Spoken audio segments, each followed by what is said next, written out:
Ok, buenos días nuevamente. El título de esta plática es el mostrado en la pantalla. Es un suelo regosol, perdón, para mejorar el desempeño de una celda de combustible microbiana.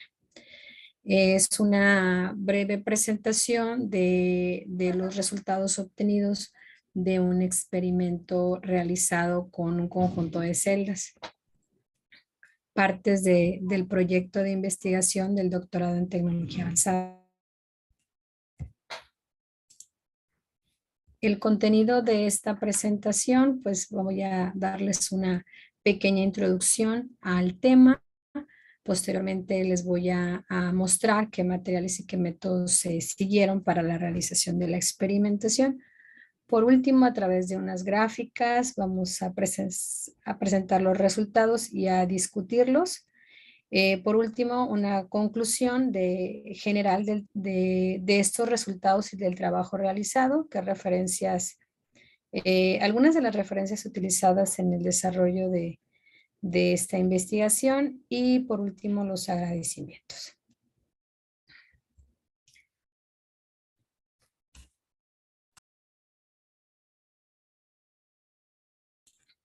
Ok, dos de los grandes problemas a nivel mundial los muestran las imágenes que tenemos en pantalla. Una de ellas pues es la crisis energética y la otra es la escasez de agua.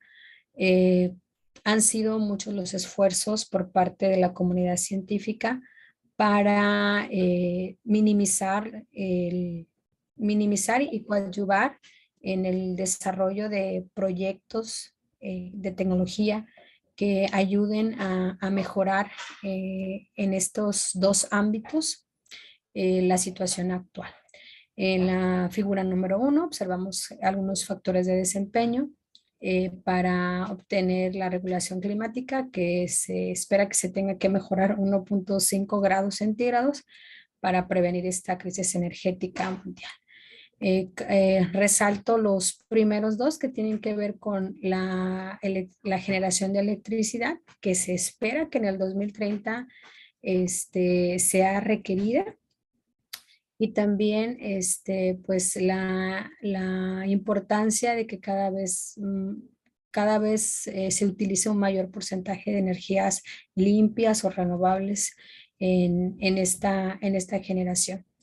En el punto 2, también se busca que las energías renovables tengan la mayor participación en el consumo energético mundial. En cuanto a la escasez del agua, bueno, pues 2.1 billones de personas son los que necesitan tener acceso al agua potable. Pues la demanda es alta y como les comentaba, se han estado desarrollando investigaciones enfocadas a satisfacer estas dos necesidades. Algunas tecnologías como los sistemas bioelectroquímicos apoyan a estos dos grandes problemas, ¿sí? A estos dos grandes temas. Uno de estos sistemas, voy a cambiarlo, ahí está. Uno de estos sistemas son las celdas de combustible microbiana, cuya arquitectura y elementos se muestran en la figura número 3. Una celda de combustible microbiana es un dispositivo en el cual a través de un combustible, un sustrato que contiene materia orgánica principalmente y en presencia de una comunidad microbiana que son los encargados de oxidar esta materia orgánica, eh, ciertos tipos de microorganismos al metabolizar estas sustancias, pues generan electrones y se generan electrones, también hay generación de protones y en algunos casos otros productos finales, como lo vemos en la figura número 3, en este caso el dióxido de carbono. Y estos electrones generados son depositados a través de ciertos elementos que, bueno, se hace la transferencia de electrones de dos maneras posibles, de forma directa o de forma indirecta. A un electrodo que se va a encargar de recolectarlos y de enviarlos hacia un segundo elemento que sería el cátodo a través de un circuito eléctrico externo. Las cámaras donde se encuentran contenidas tanto el ánodo como el cátodo están separadas por una membrana de intercambio de protones en este caso. Y bueno, para cerrar el circuito, los electrones alcanzan el cátodo y ahí en el cátodo se da también la reacción química de reducción, en este caso del oxígeno. Existen diferentes arquitecturas propuestas, investigadas en este tipo de celdas de combustible microbiana. Las de cámara simple, las de doble, las de flujo ascendente y las apiladas. Las más estudiadas a nivel laboratorio son las simples y las dobles. En este caso, nosotros vamos a estudiar una celda de combustible de arquitectura de cámara simple.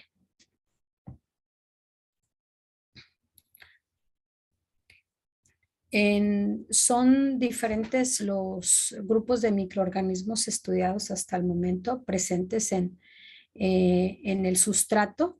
En este caso, el sustrato manejado pues, es agua residual. Y han sido varios los microorganismos encontrados. En la tabla número 1 vemos una lista de microbios o de grupos de microbios que se han encontrado en este tipo de celdas. Y en la tabla número 2 es una comparación de los diferentes rendimientos encontrados en algunos trabajos en literatura que tienen que ver con los aspectos que manejábamos en un principio, ¿no? Lo que es la generación de energía y en este caso la remoción de la demanda química de oxígeno, que es un indicador de la materia presente en el sustrato que puede ser oxidable. Entonces, lo que se busca es que esa materia pues disminuya y obviamente obtener la mayor generación posible. Vemos que han sido, que varios investigadores han trabajado con diferentes tipos de fuente de agua residual, doméstica, de cervecería o de la industria de la alimentación, del vino, la orina, comidas, productos lácteos. Observamos en la tabla que la doméstica, que en este caso es la que nos interesa, ha alcanzado en un trabajo pues alrededor del 79% de la remoción de la demanda química de oxígeno. Y en cuanto a la generación, pues se encuentra en los 116 miliwatts.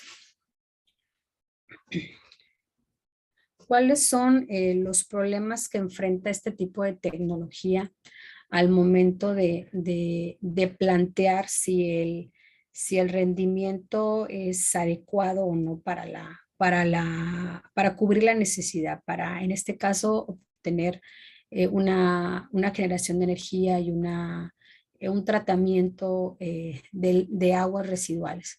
Bueno, cada elemento de esta celda aporta cierta resistencia que en su conjunto final pues tenemos una resistencia eléctrica alta, lo que contribuye que la circulación de electrones pues pueda verse afectada.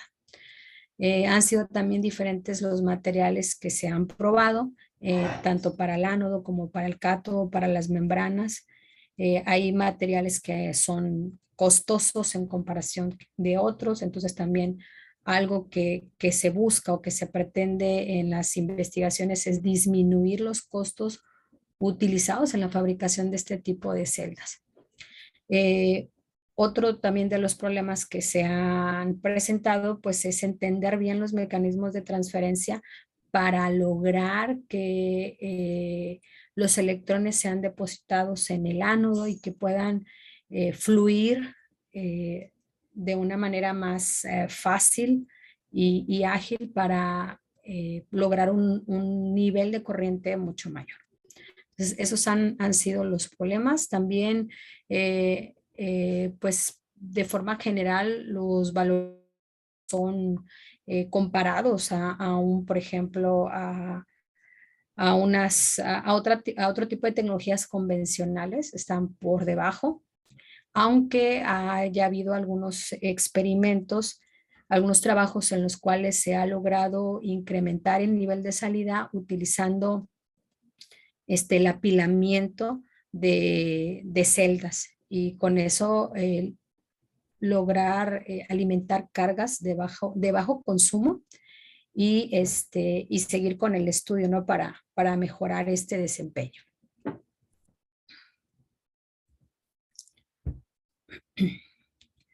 Okay. También, además de proponer otros materiales y de proponer el apilamiento para mejorar el desempeño de la celda, también se ha trabajado con los tamaños y bueno, también se ha buscado utilizar sustancias que permitan también mejorar esta eficiencia o esta generación de electricidad. En este caso, lo que se propone, o en trabajo lo que se propone es utilizar un suelo denominado regosol para observar el efecto que este tiene y buscar la manera de mejorar la salida de esta celda que se propone. Ok, en cuanto a los materiales y métodos, tenemos tres fases. La primera, pues, es una construcción de una unidad funcional, es decir, la construcción de cada uno de los elementos y la integración de los mismos, utilizando como referencia experimentos previos del mismo grupo de trabajo y como sustrato agua residual de la Universidad Tecnológica, extraída directamente de la cisterna de la universidad. Y materiales también, por ejemplo, se está utilizando un catalizador que es un polvo recuperado de las baterías alcalinas, entonces también se busca ese aspecto de poder reutilizar desechos, en este caso de las baterías, para poder mejorar la reacción química de reducción en el cátodo. En cuanto a la instrumentación de la celda, bueno, se eligió un sistema de adquisición de datos basado en un microcontrolador de fácil programación, de fácil conexión y también que estuvieran en el mercado los sensores disponibles y que también fueran de fácil conexión, fácil integración a ese sistema. También se determinaron que otras mediciones, además del voltaje, se iban a realizar para poder entender, para poder visualizar, comprender mejor el comportamiento de esta celda. Como paso 3, bueno, aquí la caracterización del agua residual y del suelo, aunque no se realizó de forma directa, se utilizaron los laboratorios de otros centros de investigación para poder obtener esta información. Esta fue la construcción de la celda de la unidad funcional. Tenemos en la parte superior el cátodo, que es un fieltro de grafito de 11 centímetros por 15 y en el cual se le aplicó un catalizador recuperado de baterías alcalinas, mismo que se depositó en este fieltro con ayuda de alcohol polivinílico. y se utilizó un cable de cobre para poder realizar la conexión al circuito. Se tiene una membrana de intercambio de protones, que es un cilindro de madera de pino comercial, a la cual se le trató con ácido sulfúrico para mejorar la permeabilidad de la madera y permitir que los protones fluyeran sin ningún problema hacia el cátodo. Tenemos como circuito eléctrico una resistencia comercial. En el ánodo es igual un rectángulo de grafito del mismo tamaño que en el cátodo, nada más que a este pues obviamente no se le agregó ningún catalizador y se utilizó un alambre de acero inoxidable 304. Este ánodo recibió un periodo de preparación sumergiéndolo en agua residual durante 5 días previo al montaje de la celda. Esto para buscar que se formara una biopelícula, es decir, que existieran una colonia, una comunidad de microbiana ya en el fieltro antes de armar la celda por completo y empezar su monitoreo. Como reactor se está utilizando un contenedor plástico de un volumen de 1 litro y como sustrato una solución de acetato de sodio con cloruro de sodio y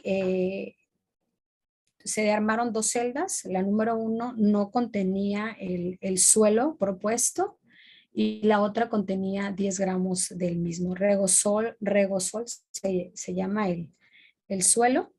Y se armaron 2 celdas. A este tipo de arquitectura también se le conoce como celda tipo lápiz. Es un cátodo que está expuesto al ambiente, entonces es un cátodo aereado. Y bueno, entonces se armaron dos celdas. En cuanto, permítanme tantito.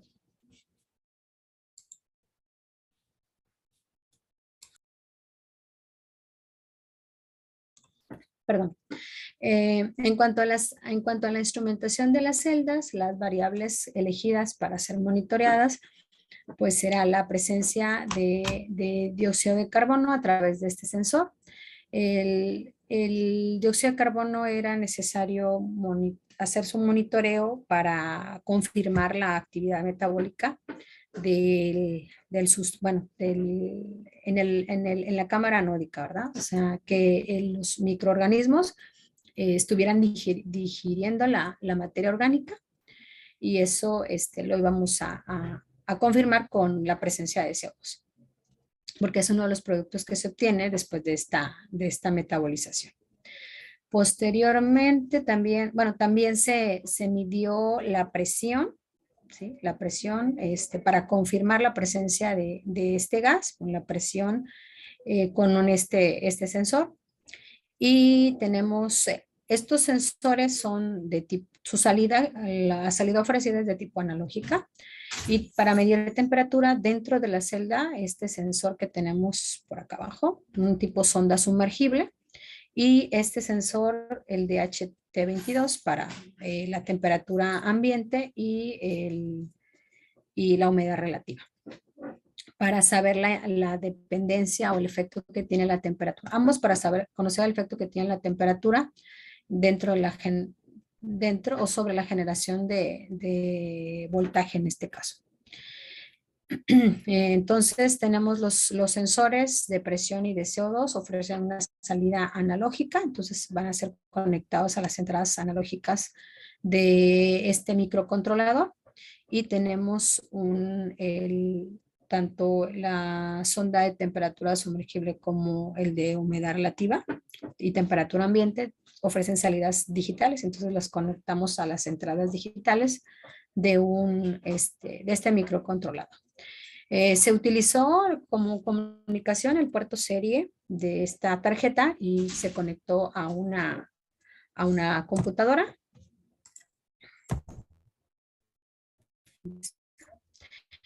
Esto que vemos aquí es un diagrama de flujo de la programación incluida en el microcontrolador. Obviamente, pues estos sensores fueron elegidos porque la parte de las librerías, es decir, de todas las instrucciones necesarias para que funcionen, son de uso libre, entonces simplemente se adaptan al nombre de las variables y a las conexiones que se realizan, dónde se conectan específicamente en el microcontrolador.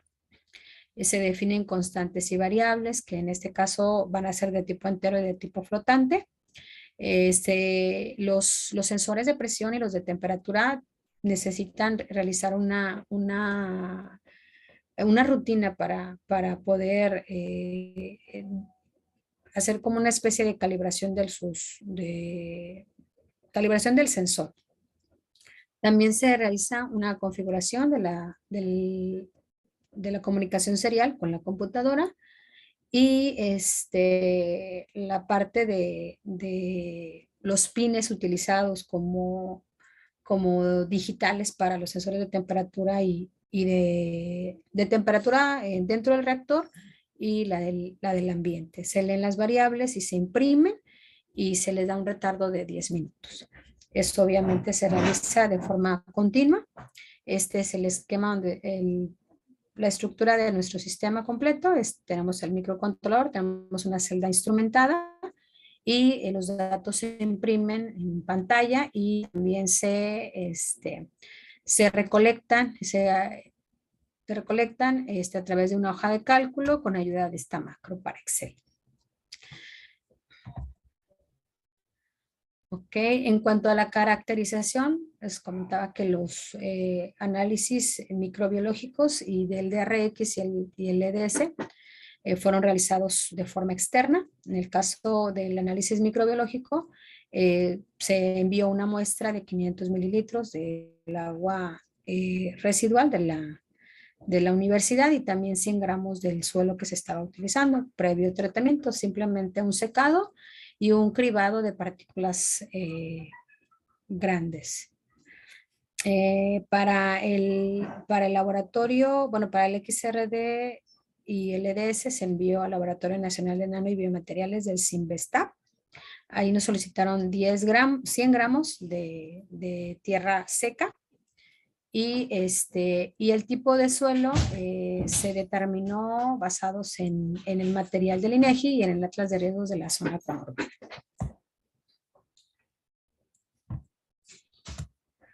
Muy bien, esta es la imagen, bueno, del armado final de la celda, ¿sí?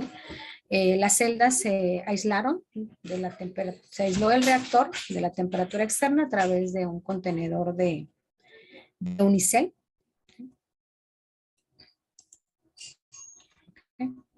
Bueno, los resultados microbiológicos que nos enviaron fueron los siguientes. Fue un grupo Proteus vulgaris en el agua residual y un grupo de Pseudomonas putida en el suelo regosol.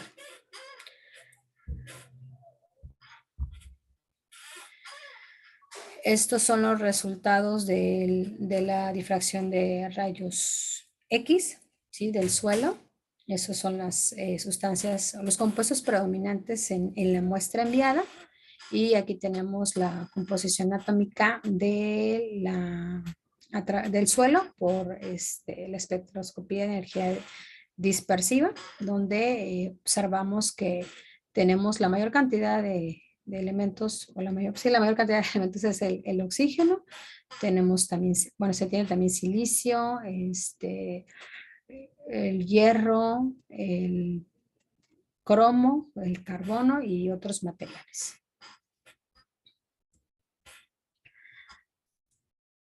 Dentro de los parámetros que se midieron en la celda, además de los mencionados de presión, generación de CO2, temperaturas, también se hizo un monitoreo de la demanda química de oxígeno y del pH.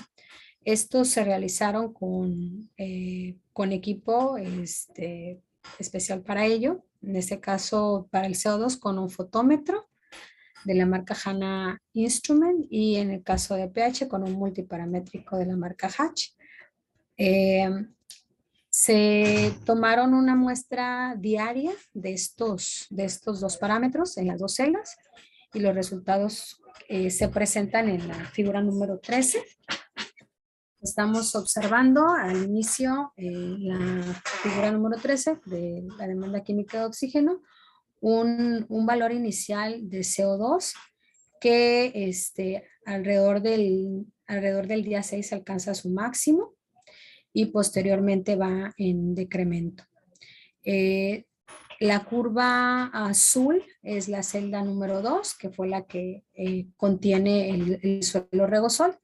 La celda número 1 simplemente tiene la sustancia, la solución utilizada como sustrato, que era el acetato de sodio y cloruro de sodio.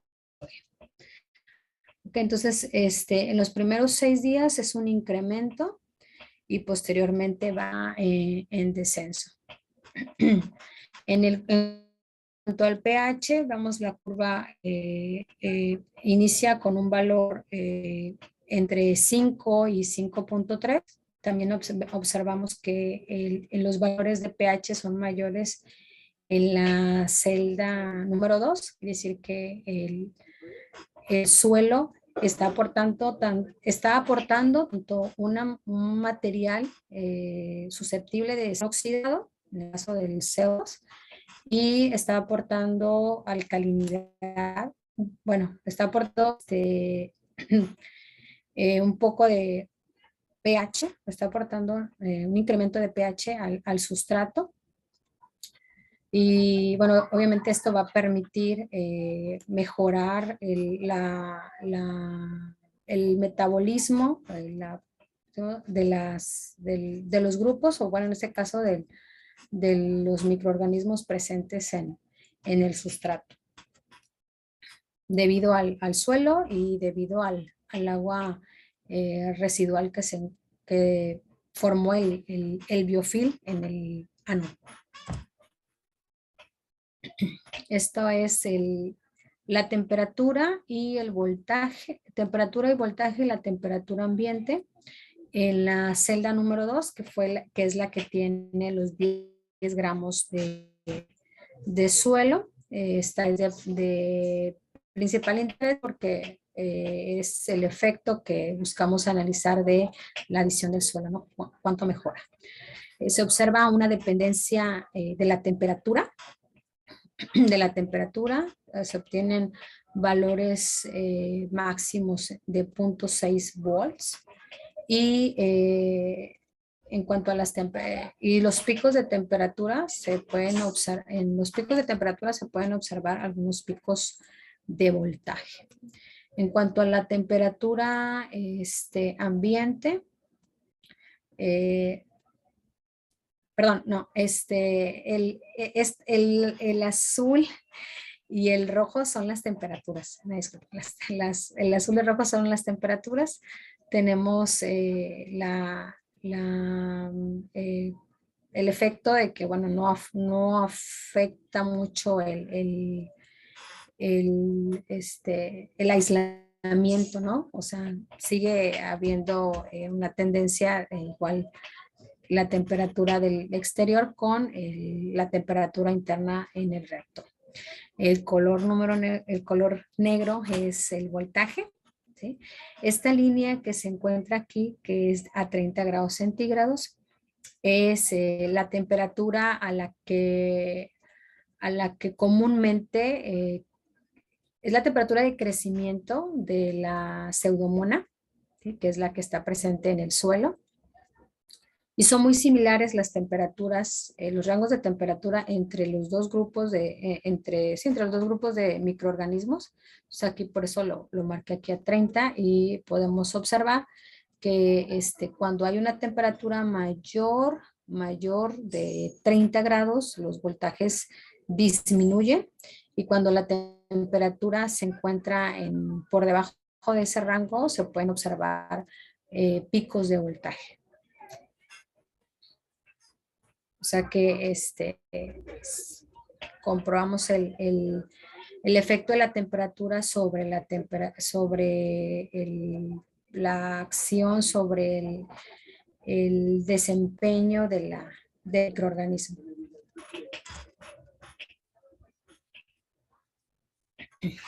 En esta figura se observa la concentración en ambas celdas.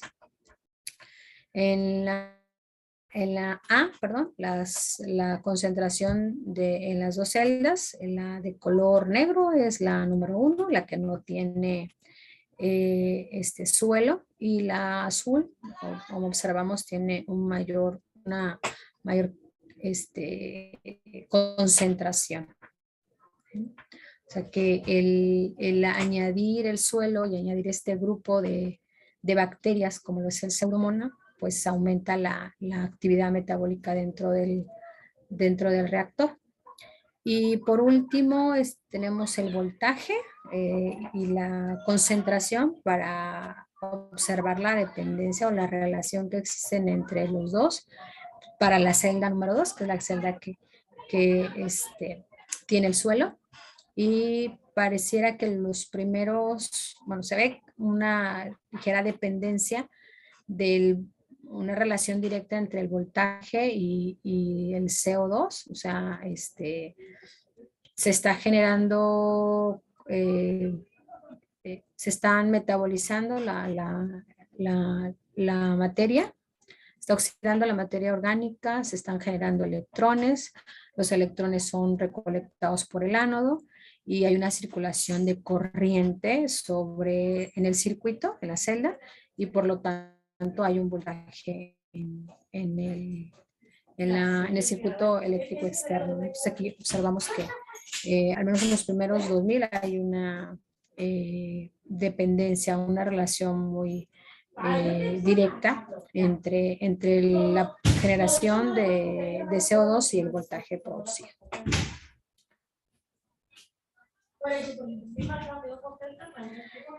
Como conclusión de este trabajo hasta el momento es que el Regosol añade estos microorganismos que al trabajar junto con el otro grupo existente presente en el agua residual, pues mejoran la salida eléctrica.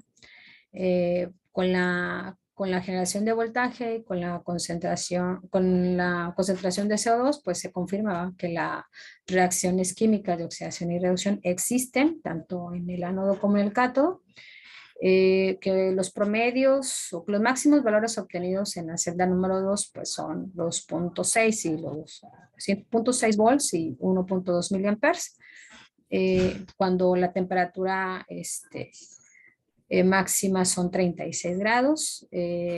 Y bueno, este estudio permite caracterizar mejor cómo afectan los parámetros en la celda para que en un futuro se pueda construir ya una planta de tratamiento de agua residual y de generación de energía eléctrica, en este caso pues en la universidad. Pero en un futuro establecer la tecnología para poder ser implementada en cualquier industria, en cualquier sector que así lo requiera. Estas son las referencias utilizadas en este trabajo.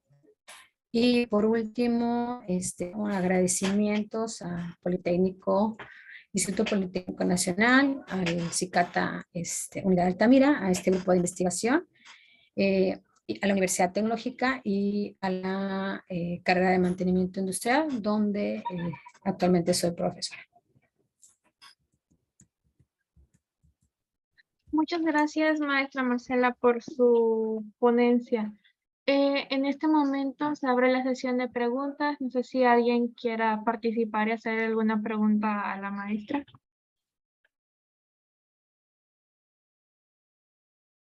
Podemos terminar la grabación ahorita.